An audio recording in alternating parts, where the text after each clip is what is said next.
so today I received these cooking rings with different shapes that they are perfect for cooking or for baking. So let's use it, and I'm gonna show you how to use it and what can you do with them. So here I have my mouse ring, and I baked some brownie in here. So I'm gonna show you because it also works as a food cutter. So I think it's a good activity to do with your kids. You can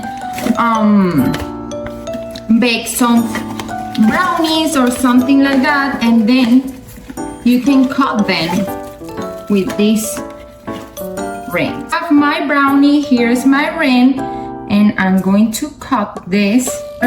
Is my perfect brownie and perfectly cut it because of this ring. I have my ring, I have my tuna tartare, and I'm gonna build it. So as you can see, I have the mold here with the tuna tartare. I'm gonna press with this to make it better.